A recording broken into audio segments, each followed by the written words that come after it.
the best opening for black. In this video, I am going to teach you how to play Stafford Gambit with the simplest and most practical method. Stafford Gambit has many traps that many players at every level have been caught by Stafford traps. This opening will surprise you, so don't miss it. There is a lot of content about Stafford Gambit, but this opening has many branches and few people have made content about all the main branches. So let's go to have a good increase in the rating. We are black pieces. The question is, when can we play this opening? E4, E5, knight F3, knight F6, a counterattack move. We played perfectly symmetrically. This is Petrov defense, but we are not going to play Petrov. The training of Petrov defense will be ready soon, and you can watch it on the channel. White's best choice is to capture the pawn. You will see this scene a lot. Here is a strange move. Can you see it? It's not pawn to d6 because it is Petrov defense. The strange move is knight to c6. Now white has to exchange the knights, and because this is the best choice. Congratulations. Now we can play Stafford. It would be good if we took back the knight with the b7 pawn, because we would bring the pawn closer to the center, but that is not our plan. Our plan is to expand our pieces quickly, so play with the d7 square pawn. Now the opponent's pawn is under attack. There are several moves for the opponent, for each of which we have a plan. The first move we want to examine is pawn to d3. Not bad. Now we play bishop to c5. Most of the time this is our choice, because there is a lot of pressure on the f2 pawn, and the danger of the knight to g4 is also created for the opponent. Even in the future, we can add the queen via d4 or h4. All these are ideas, and we have to see how the opponent plays. The first branch you will see is bishop to g5. In this case, you should be very happy because your opponent has made a big mistake, and the game is very easy for you. Just play knight to g4. Don't be surprised, because the opponent can take the queen because he is checkmate in 2 moves. Let me show you. Check. Checkmate. But what if he catches the knight? He loses his queen. Check. Bishop to g4 check. He has to take the bishop, and then we take the queen. Let's go back. Even if the opponent does not capture the queen or the knight and plays bishop to e3, it is still not good for him. Replace the bishops, queen to h4, check. Sacrifice the knight. The best move for the opponent is to capture the knight. Now you also take the rook. Let's go back again.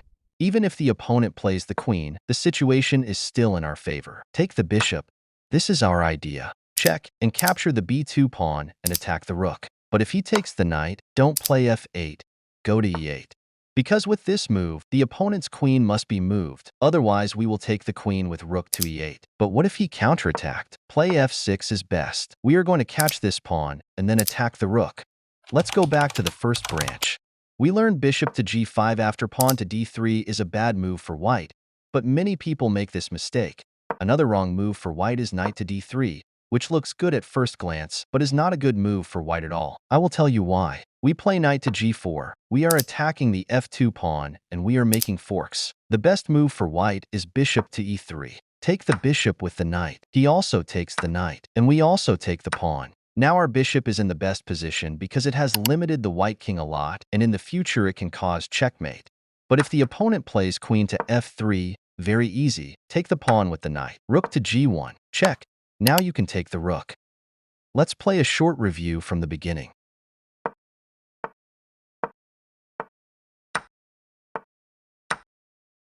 Well, we checked pawn to d3. Now we are going to examine knight to c3. We play bishop to c5, exactly like before. If the opponent plays pawn to d3, it is exactly the same scenario as before, only the knight moves first and then the pawn. So we play as before, and our next move is knight to g4. Let's go to the next possibility. The opponent plays bishop to c4. This is a move that many people play. We play knight to g4 again. We are attacking the f2 pawn, but now the opponent can go to the castle.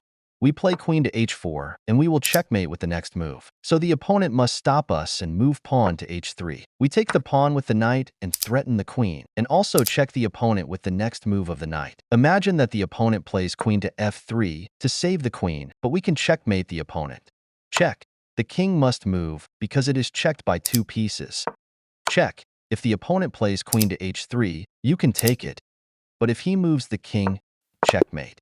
Let's go back and consider that the opponent prevents the knight from moving to g4. With the help of the pawn h3, there is a magic move for us that I'm sure you can't see.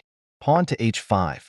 From now on, the game has really nice traps, especially when white goes to the castle. And even the grandmasters sometimes fall into these traps. But before seeing these traps, let us tell you a tactic. If the opponent plays bishop to c4, capture f2 pawn and check. He takes your bishop. Play queen to d4 check. Then capture the bishop. But what if the opponent plays bishop e2? It seems like a logical move, and the opponent plans to go to the castle in the next move. Queen d4 is a very strong move for us, because we force white to go to the small castle so we can trap him. Rook f1 is the best for white, but our situation is still better. But if the opponent chooses small castle, we play knight to g4, which is an extremely powerful move. Our plan is to put the queen on e5, then h2 and checkmate. It seems to take time, but really white cannot easily stop us. Well, white takes the knight, and we take the pawn. Still, our plan is e5 and h2. If white also plays pawn to d3, he is really stupid because he will checkmate. Queen to h5. White plays pawn g3, so we can't play queen h2, but we take the pawn and checkmate. There was no escape for white either. Let's go back. We saw that pawn d3 is not a good move at all, and professionals won't play like this. They play pawn g3 very quickly. We also play queen e5 with a checkmate threat for white. So the opponent plays king to g2 and prevents checkmate. Always remember that here play bishop to f2. Nice move. White loses the game if captures the bishop with the rook, because after queen h5 and in common checks game is done. But if white capture the bishop with king, check. Checkmate. If the white king goes to e3, check. Bishop to e6. This situation is terrible for white, and it is possible to checkmate at any moment. Let's go back to the beginning of the game. The opponent plays bishop to e2 after c5. The branches are turning into each other. We play pawn h5, small castle, knight to g4. After pawn h3, queen d4. We have already reviewed this situation. It is possible that he plays pawn h3 first and then the small castle. But after pawn h3, we play queen d4 again, and knight to g4. Same before. But let's go back because there is another branch that is very similar to the previous branches, but it is not completely the same. In this branch, white does not play with the knight because he wants to play very carefully. He plays pawn d3, and we play bishop c5, and white plays bishop e2. Why? Because he wants to go to the small castle. The opponent wants to escape from any trap, but still cannot do it easily. We play pawn h5, small castle, knight g4. Pawn h3. You can probably guess what the next move is. Queen d4? No. We play queen d6, because if we play queen d4, the opponent plays bishop e3, and we have to move the queen, and then the opponent will take our bishop, so our plan fails. But queen to d6 is great, and we are still attacking the white king. If he takes the knight, we also take the pawn. We are winning. But if the opponent plays e5, we are still winners. We take the pawn, and in the next move, we will checkmate the opponent. So, taking the knight is not a good choice for white at all. The best move for white is pawn e5. Now you should not take the pawn with the queen. You have to take it with the knight. This position is good for black, and we can continue the game. But if you ask why we should not take the pawn with the queen, because he will take the knight, and in the next move, rook to e1, and takes the queen. There is still one main branch left, which is also the easiest. You are probably very confused now, and you say, I can't learn this opening. My friend, don't be lazy and learn this opening. This opening is not easy, but you can definitely master it by playing a few times. So watch this video several times, and don't forget to subscribe to increase your rating. Now let's go to the last branch. This opening still has many other branches. They are not the main branches, and they happen very rarely. So we will not make this video long, and we will not review them. Well, this is the initial state of Stafford Gambit. This time the opponent pushes the pawn forward, which is a good move by the way. We play knight e4, and we still have a lot of hidden traps. Pawn d3 is not good for white at all, because we play bishop c5 and sacrifice knights. Now we can take the white queen, bishop f2, bishop g4, and that's it.